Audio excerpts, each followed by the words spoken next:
So canning meat is actually really easy and really straightforward. I'm gonna do chicken thighs and ground beef today. So I am gonna run these in the canner at the same time. Chicken, I can raw pack.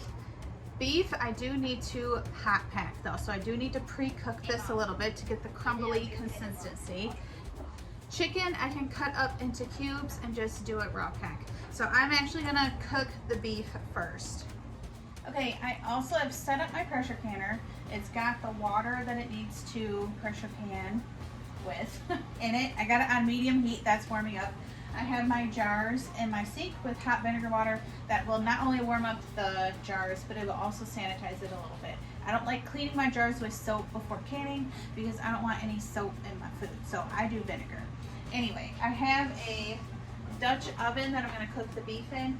We're just gonna cook the beef halfway. Like, we just need it to form the crumble shapes. We don't need it fully cooked or anything.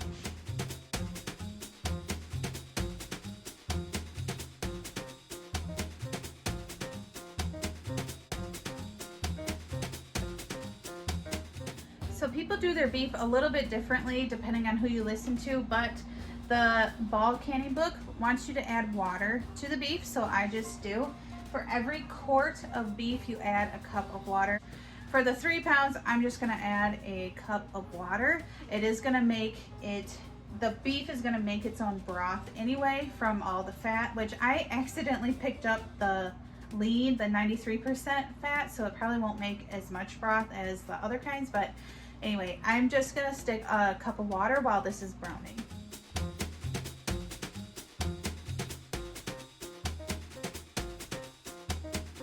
Now it's starting to brown. You can already tell that some of the fat, maybe you can't tell, some of the fat is already starting to render out. That is okay. Everything in this pot is gonna go into the jars. I'm just gonna cook it until everything is that light brown color and in a crumble consistency. Okay, here we go. This is all you need. See how it's lightly brown and it's in a crumble consistency? I'm gonna take this off the heat and get this in the jars and then move on to the chicken. Okay, so my jars are warm, clean, they're rinsed off a little bit. I'm just going to fill them up. You want a final, I need a different scooper though. You need a final 1-inch headspace with the meat.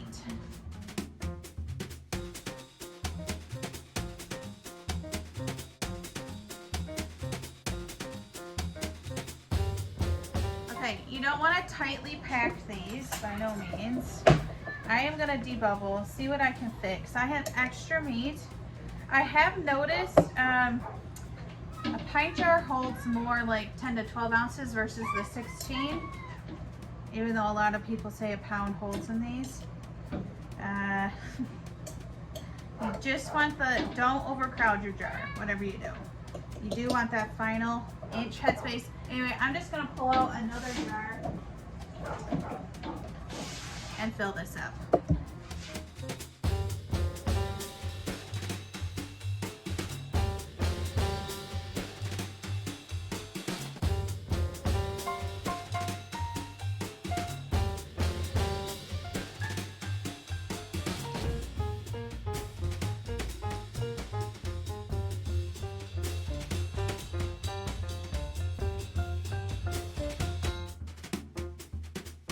Okay, so those 3-pound packs gave me 4 pint jars, which is perfect. I probably could have added a little bit more water, but I'm not really gonna bother because, like I said earlier, the broth or the beef is gonna pretty much make its own broth.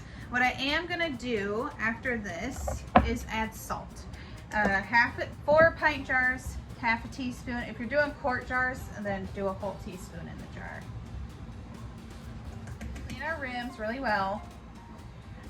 The salt will just kind of move around the jar during the canning process.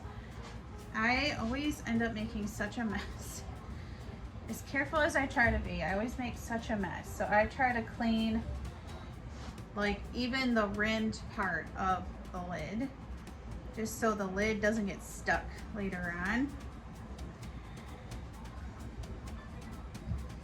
All right, lids and then bands. Okay, so finger tight. These jars aren't too hot, but finger tight. Then we're gonna stick them in the canner, and then we're gonna do our chicken. The chicken won't take very long. All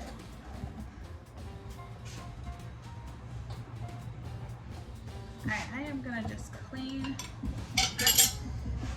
Oh, spilt terribly on this napkin, so I'm just gonna put this aside and get a clean one. Get a cutting board, and then we'll do it. All right, so chicken, boneless chicken. You got to be careful because I think boned chicken, I can't remember if it takes less or more time. It says in the book, in the canning recipe book, but this is boneless, okay? So it takes, and actually boneless chicken and ground beef take the same exact time in the pressure canner. So that's why I don't mind just doing them both at the same time instead of doing them separately. But I am just gonna cut these up into chunks and just stick them into my jar, leaving a healthy inch headspace because we are gonna fill this up with water and then put salt in it too. I love chicken thighs, canned chicken thighs. Delicious, not dry, flavorful. It's not weird tasting. Sometimes store-bought canned meat is weird tasting. This is so good. And I will show you guys a chicken salad recipe that I do with canned chicken, or we have been doing a canned chicken. You can do lots of things with canned chicken, but I like chicken salad with vegetables. I do not like fruit in my chicken salad, and this chicken salad recipe is really easy, and I kind of forgot how much I like certain chicken salads. I don't like them all, that's for dang sure. I'm really particular, even with like tuna salad or pasta salad or anything. I'm actually quite particular with that stuff. I'm sure everybody is, but I don't like weird fruits in my cold salads like that. Anyway, I will show you how I make it. It's really easy. I'm sure I'm going to be making it all summer, so this is actually one of the reasons why I want to can some extra meat ahead of time, just so I can get good, delicious meat up on my shelf, but also have something ready to go during the summer because we don't have air conditioning, which I'm not complaining about. It's just whatever, but it gets really hot, and there's not a whole lot of cooking unless we're cooking outside that I want to do when it's hot here. So this is pretty much for the summer. Okay, anyway, so I am stuffing these with a healthy inch, probably 1.5 inch headspace. Like I said, everybody says a pound, and maybe for some people you can stick a pound of meat in your jar, but I don't. I like to give stuff plenty of room to move around in the jar during the canning process because I always have a jar siphon, and siphoning is not that big of a deal, but a bad seal is, and with siphoning you risk it not sealing.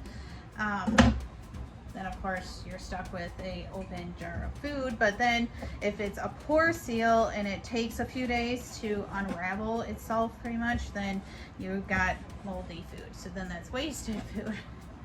Anyway, so I like to give plenty of room in my jars. Okay, again, it's 1/2 teaspoon of salt in each jar. Then we're gonna pour hot water. Ideally, you would have just let this kind of simmer on your stove. I didn't do that, so this is just really hot tap water. My sink can get pretty hot, but either way, you do want it hot because you're gonna be sticking it in a hot canner. But not too hot because then you don't want to crack your jars. You don't need much water, and it will create its own broth.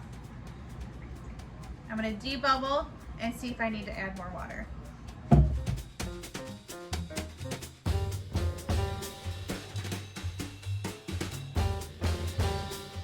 All right, again, just wipe the rims and then the bands and lids on finger tight.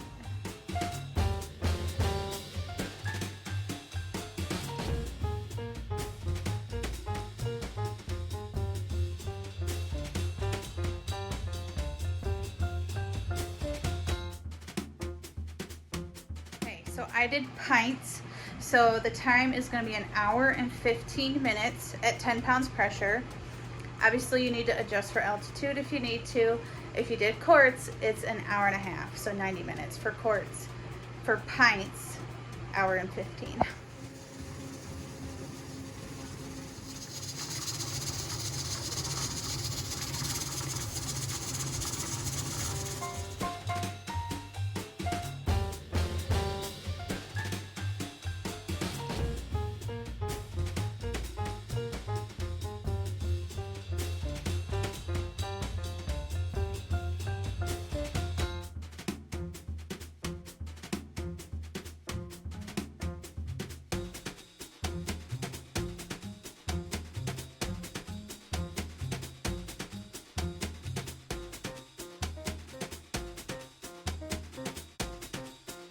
Okay, I'm gonna let those jars sit out probably until tomorrow, and then I will check their seals, clean them up with soapy water, and get them down on the shelf. Let me show you how I do a chicken salad. Start with the dressing, and you're gonna start with mayo. Then we're gonna add sugar. Then we're gonna add salt. I'm gonna use this herb salt. We're just gonna mix. You can adjust this to taste, adding more sugar and salt or herbs if you want.